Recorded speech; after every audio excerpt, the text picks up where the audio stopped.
An extraordinary bust-up between Nigel Farage and his employer, GB News, over its coverage of the Reform UK civil war following Rupert Lowe, its axed MP, being reported to the police. Nigel Farage has had a bust-up with his GB News bosses over the channel's extensive coverage of his feud with suspended Reform MP Rupert Lowe. Mr Farage admitted last night he had not been overly thrilled about how GB News dealt with the fallout from the row with Mr Lowe, which exploded after he questioned Farage's leadership in a Daily Mail interview.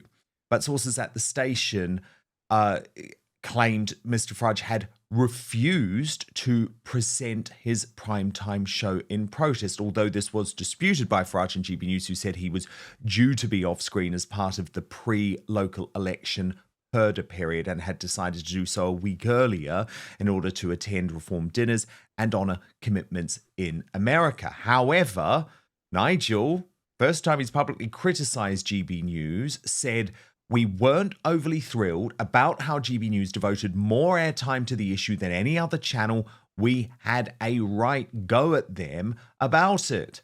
GB News editorial director Michael Booker responded saying, "We like to have a good relationship with all the parties. We owe it to our audience to treat every story on merit without fear or favour." Is that really the case? And I only ask because of the reporting today of this story in regards to the new Reform candidate Sarah Pochin, who attended a refugees welcome event in 2022.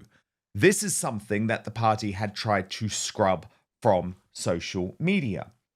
And if you look at the headlines, GB News appears, and this is reporting from Connor Tomlinson, by the way, who has uncovered this, appears to have softened its stance after pressure from Reform UK. So the first headline, which you can see here, Reform UK's Runcorn candidate welcomed Syrian and Afghan refugees, but now fully supports net zero immigration.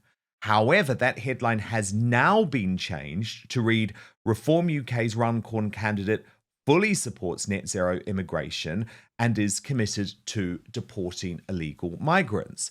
Now, Connor Tomlinson raises the question, hold on, did GB News change the headline to remove the fact that Reform candidate Sarah Pochin attended a refugees welcome event in 2022? The headline makes her sound like an immigration hardliner and buries the fact she welcomed more Afghan and Syrian asylum seekers.